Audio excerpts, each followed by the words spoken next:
అందరికీ నమస్కారం. Please like the video and subscribe to the channel. మనం ఈరోజు సిరియాలో ఏం జరుగుతుంది అన్నది మాట్లాడుకుందాం. సిరియాలో ఏం జరుగుతుంది అని మాట్లాడుకునేదాన్ని ఒక 3-4 పార్ట్లుగా.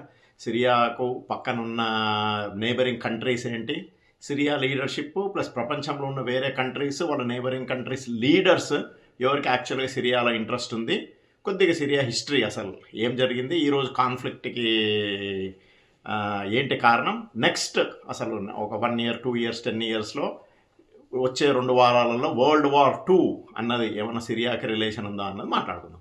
So Gulf or Middle East or South Asia అన్నది అమెరికా వాళ్ళు పిలుచుకుంటారు. సో గల్ఫ్లో ఉన్న ఒక మోస్తరు పెద్ద కంట్రీ సిరియా. సో దానికి బార్డర్లో మాట్లాడితే నార్త్ టర్కీ ఉంది, east side Iraq and Libya వస్తుంది కింద, ఇంకో లెబనాన్ కూడా వెస్ట్ సైడ్ వస్తుంది. స్మాల్ బౌండరీ ఇజ్రాయెల్తో కూడా షేర్ చేసుకుంటుంది. సో ఇప్పుడు వీళ్ళందరూ బౌండరీ షేర్ చేసుకుంటారు కాబట్టి వాళ్ళ లీడర్లు Israel Benjamin Netanyahu, Turkey Erdogan, ఇరాక్లో పెద్ద లీడర్షిప్ లేదు, లెబనాన్ లీడర్షిప్, లెబనాన్లో ఉన్న హెజ్బుల్లా లీడర్షిప్కి వీళ్ళంటే సిరియా అంటే స్పెషల్ ఇంట్రెస్ట్, ఎందుకంటే వాళ్ళందరూ neighbouring countries. So neighbour share చేసుకోని కంట్రీస్. రష్యాకు ఇప్పుడున్న బషీర్ అల్ అసాద్ వాళ్ళ ఫాదర్ హఫీజ్ అల్ అసాద్ 1971లో ఆయన సిరియన్ ఎయిర్ ఫోర్స్లో పైలట్గా పనిచేస్తుండే. ఆయన కూ చేసి కింగ్ దగ్గర నుంచి టేక్ ఓవర్ చేసింది అనమాట. సో 1971 నుంచి 2000 వరకు హఫీజ్ అల్ అసాద్ రూల్ చేసినారు.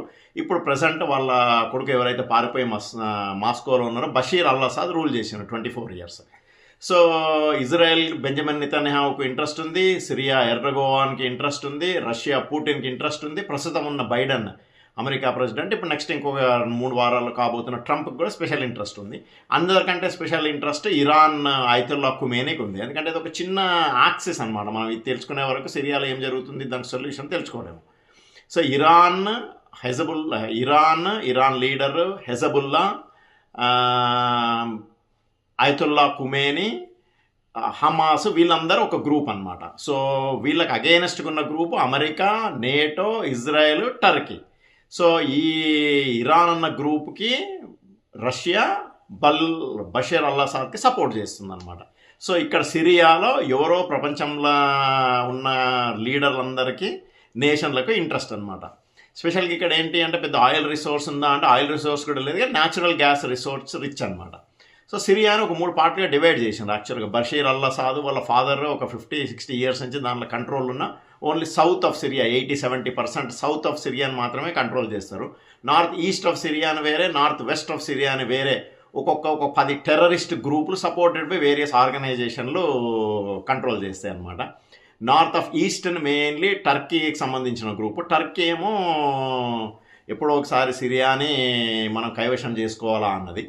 సో ఇంకొకటి అక్కడ ఆ నార్త్లో ఉన్న మేజర్ టెర్రరిస్ట్ ఆర్గనైజేషన్లో 2 మనం ఎప్పుడు గుర్తు చేసుకోవాలి, అల్ ఖైదా ఒకటి, ఐసిస్ ఒకటి.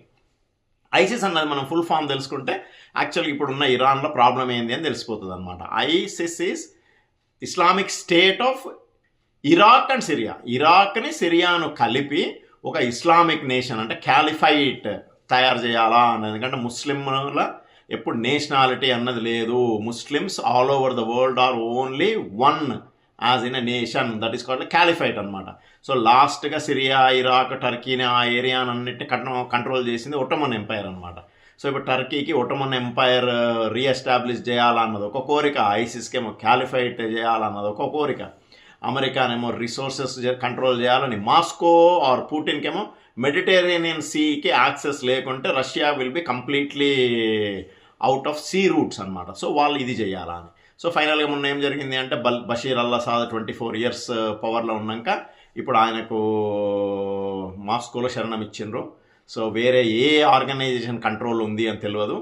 ఇప్పుడు మన ట్రంప్ అడ్మినిస్ట్రేషన్ వచ్చినాక మనకు ఆయన ఎట్లా చేస్తాడు అన్న దాన్ని బట్టి ఈ దేశం ఎక్కడికి పోతుంది, ఏమైనా World War IIIకి మనకు లీడ్ చేస్తుందా ఇది అన్నది క్లారిటీ వస్తుంది. Thank you very much.